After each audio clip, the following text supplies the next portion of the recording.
పాపాలు ఉన్నాయమ్మా పెద్దమ్మ అయ్యయ్య నాయి బాబా పర్వతమ్మ అయ్యయ్య నాయి బాబా పర్వతమ్మ మూడు బాబాలు కూడా పెద్దమ్మయ్యి మూడు బాబాలు కూడా పెద్దమ్మయ్యి అందుకు సంతానం లేకపాయే అందుకు సంతానం లేకపాయే అయినా కానీ నాదా ఒకవేళ మాత్రం పెద్దరాజు పెద్దమ్మ సంతానం లేకపోతే పాప మండలోని పరాంజ్యోతి అంటుముంటే అరాంజ్యోతి అతిశక్తి అమ్మవారి పెద్దమ్మ పెద్దమ్మకు ఒకవేళ మనం సంతానం ఇవ్వకపోతే ఒకవేళ పెద్దమ్మ మనకు శాపిస్తుందో మన గుళ్ళన్ని పాడుపడిపోతాయేమో పెద్దమ్మకు సంతానం ఇవ్వనా అయ్యో శంకరుడు ఏమంటా ఉన్నాడా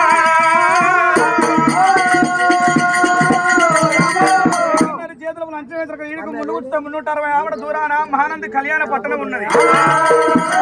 కళ్యాణ పట్టణంలో గదవీర శంభు దేవుని కాల 12 ఏళ్ల కింద పాడుపడ్డ గుడి అయినా గదవీర శంభుని పూజ చేసిన వాళ్ళు లేరు దీపం పెట్టే వాళ్ళు లేరు పన్నన్న వాడు లేడు పొలబన్న వాడు లేడు పెద్దరాజు పెద్దమ్మ అటువంటి దొరకొండ పట్టణం లోపల ఏరులేని దొరకొండ ఏరు వంచుకోవాలి పాలలేని దొరకొండ పాలు వంచుకు ఇరిపోయిన సూది పలిపోయిన కంచు ఇంచు ఇనుము పెద్ద చంట దొరకొండ పట్టణం లోపల ఇనుము ఇద్దడి కంచు పెంచుకొని అన్ని పాలి బాగా మంచుకొని రావాలి అన్నదమ్ములతో ఏడవాది రావాలి పెద్దయ్యో కళ్యాణ పట్టణం లోపల సంతానం ఉన్నదా